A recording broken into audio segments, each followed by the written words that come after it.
Good evening, ladies and gentlemen. Welcome back to DreamHack Open 2015 Valencia.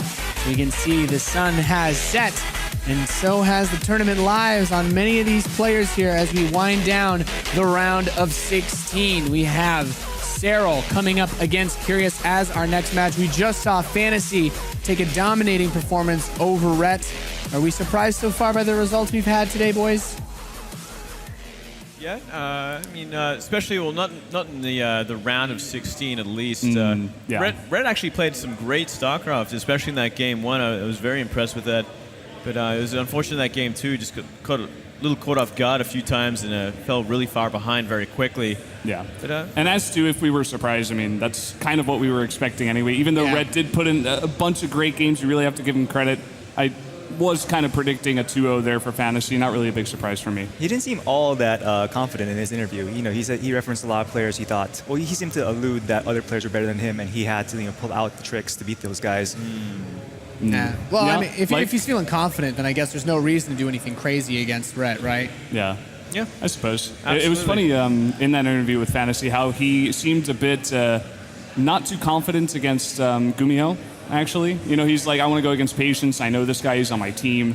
It'll be easy, is what he said. Yeah, TVT is pretty crazy. So. I don't think teammates are meant to do that either. They're not meant to really look for their other teammates. He's like, I want to snipe Patience. You know what? There's two sides to this, because maybe Fantasy in his mind is like, well, that means we're guaranteed a Dead Pixels player in the next round. You know, you could always look at it in that weird sort of. I guess, but I don't know. I usually we don't see that over in Korea, like when teammates are playing, like have to match up each other, they're pretty sad usually. If it's some GSL or Star League, like, oh, it's my teammate. I guess he'd rather lose to his teammate than someone that's not on his team, right? At least have an overall team presence. Even that, I think that is a bad thing, because you're like, man, I'm not the top dog on my team. That also makes you feel bad. I think especially for someone like Fantasy, who probably is, the best in Dead Pixels. I think that's a pretty reasonable assertion. Him and True up there at the top, but I'm sure he'd be pretty salty if he lost to Patience. Yeah. I do feel we're getting a little bit fixated on this side of the bracket, though. I mean, we did say this one was more stacked side with guys like Curious, Gumiho, and Fantasy. But again, like quietly on the other side of the bracket, there's Teja just like lurking, getting win after win. I don't know, man. I don't know. I'm more afraid of True over that side, to be honest. Yeah. True is actually sick good. We just haven't spoken about him, because I wanted to be a surprise when he makes it to the grand finals. But I don't know, guys. Yeah. Speaking of which, we can take actually a look at the bracket now. We can discuss this a little bit more easily for you guys watching from home to see. Of course, the other side of that bracket, as you said, Teja lurking, True as well, and we always had to now consider the possibility of the one base immortal push knocking True out of this tournament. Couldn't happen, Moonglade. It could happen, but he's given it away a couple times already. I don't know if True will fall for it. I think True's going to know exactly the style of Arium. I think he's shown it way too much at this tournament already. I think it could Arium be, also said that against players that he thought were better than him, he is going to go for that style, and I think he would think that True is better than him too. The thing about True is, though, like even if he thinks he's better than a player, he doesn't mind like cheesing them. Like he goes for his insane, I'm going to proxy hatch, I'm going to speed link, that's true. I'm going to do everything. Yeah. So I think cheesing an NA player is just a terrible idea. That's where you're going to have that's where Arium seemed most comfortable. Like that game one that he played against Simba was like, oh yeah, I did this cheeser to me. He's like, thankfully my cheese counters his so well that Well, I mean, I think True will probably change things up. I don't think True's going to be overly aggressive. I think you'll probably play like Symbol played in game 2 and just go for 3 base and deal with it like that. Maybe rush into Ling Hydra or something, because it pretty much is just pure immortal when he does it. So I mean, Hydras would be great against it. The thing about True is like he has played some more like macro style games recently when he's been playing in like Sport TV tournaments. But I don't think it's really worked out for him. Like he should stay true to his style, which is just to be insane and aggressive. But at the same time, I don't know. I feel like especially against this NA player Arian, like I feel like True, even though he wasn't able to go head to toe to toe in macro games against like top Koreans, I think he still could do it against Arian, to be honest.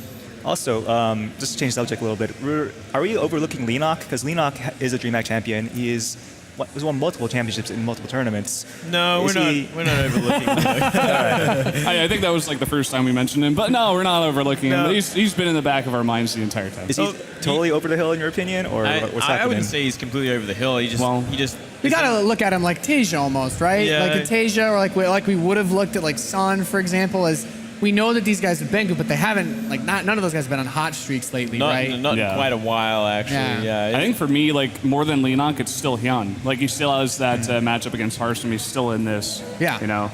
Hyun has definitely got potential to make it pretty far, especially if he plays like he did in Star League or Kesper Cup, Star League. Either one, he played great. I'm sure he's playing great recently. Star League Challenger, 3-0 over Dark. Yeah, that's fantastic. Fantastic play. I mean, there are a lot of these veterans who aren't doing as well now. Taeja, Hyun, these guys who know how to play a long series, who have experience in these situations. If they can make it to the later rounds, they might string together a couple of wins. But I don't know. I think you're a little bit too down on Leonok, though. Like, what makes Leonok like a lesser player than Hyun lately? Like, just because he was on a game cast. He's still a fantastic player, and I feel like also in this tournament against like some of the weaker players, he still could have a chance of doing this. But I still would, think that Hyun is like here while Leonok's here for me. Yeah, we just haven't seen Leonok at all, and it's always usually there's a reason behind that, especially if it comes to like Pro League or something like that. He's just not there anymore. So I'm like, well, something's obviously gone wrong, whether he's taking a break or he's just playing very badly. Like Leonok at the start of this year, I'd be like, you know what, you're right. Like, we forgot about Leonok. But now, like, it's 6 months in, we still haven't seen anything from him since he was doing well in Pro League. Yeah, I think the coolest thing as we go through the round of 16 will be seeing which of these players are actually able to progress out of, we're all basically putting, Leonok and Taeja and Hyun as like dark horses at this point, which would be ridiculous to say last year. But we do actually have the next game ready. It's going to be Serral versus Curious, our first ZvZ of the day. I'll kick it on over to you boys for our next match.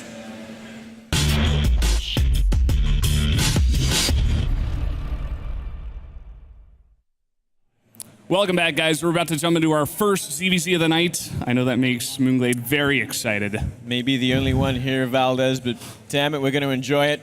Curious versus Serral. Yeah. Well, talking about this matchup a little bit, Serral able to defeat Bunny to get through. Bunny saying, he wanted a Zerg to play. He wanted to play that mech game and just sit back and go against a Zerg, but he gets killed or, taken out here by Serral. So Serral moves on, kind of this guy who's doing really well. All these Mind Sanity guys doing quite well today. Yeah, they have been doing fantastically. And Serral, he does go pretty deep in some of these DreamHacks. He's no stranger to this kind of situation. Yeah. Going up against one of these Korean players and Curious. We finally get to see Curious play today as well.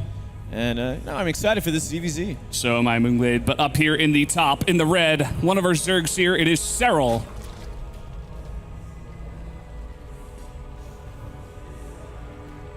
And to the mid-right, in blue, the Zerg, Curious. I dare say one of our strongest Zerg players here at the tournament. That is, if he's in his form that we expect him to be in. Yeah, before the game started, we got to talk a little bit about Serral, but Curious, his recent run through the Code S of GSL, taking out 3 very strong Zergs. I think Bjol and Rogue and someone else, another very strong Zerg. Bjol, Rogue, Saxtery, man. Yeah. Yeah, he's beast moding in GSL in this matchup, no doubt one of his favorite matchups.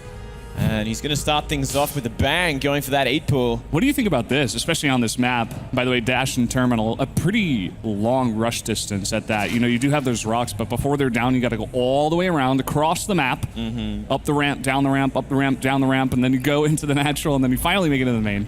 Well, I still think it's short enough distance that it can do the damage it needs to, especially if it is going to be that hatch first. If it's going to be a 15 pool, there you go. Hatch first it is. So he's going to be looking for some real damage here. Oh, yeah. Do you feel like a bit of this is also that Serral maybe won't be expecting it on this kind of map? Yeah, possibly not. He probably is not expecting it to be the first game of the series as well. Like, whoa, you're just starting with an 8 pool. Yeah. I guess this is happening. Get a little taste of that Korean ZvZ. Yeah, bit of that welcome to the foreigners. The Koreans love to give them when they come over to Korea. And he's going to scout it with the Overlord, but, nothing really changes in the build at this point. You're going to throw down that pool around the same time, and you're going to be like, well, crap, I went for hatch first, so I could have to micro like a god so these lings don't kill my drones. Yeah. He does get the pool immediately once he does spot that. He's going to try to take the gas as well. And no gas just yet for Curious. Just going to be gas. Just going to try to get out as many lings as possible. Yeah. Going to try trade with the drones as much as he can, and maybe his kind of like his fallback is to go for that hatchery in the low ground, The one thing about this map to note is that there is a little nook where the drones can stack on the minerals, so they can defend pretty easily against Lings. So it's going to be a little bit harder for the Lings to find the damage they desire. Yeah. And look at this beautiful drone stacking on top of the Lings, getting a couple of Lings only for a couple of drones. Yeah, you know, he got a really nice surround, but not really pulling back the weakened drones in times. He does lose 2 of them, whereas Curious not sustaining that much damage. He's going to get another one as well, so the damage is kind of adding up at this point. He's going to trade out completely with the drones. Oh, man. This is getting so much damage done. Still, 4 Lings are alive. Yeah, that's actually too much damage. He probably should have drone stacked past the Lings so they get a good surround. But now the Lings are going to go for this hatchery. I'm not sure if they're going to be able to kill it at this point, though, because more Lings are going to be coming out for Serral. Yeah, behind this Curious just going for drones. Just going to try to commit to getting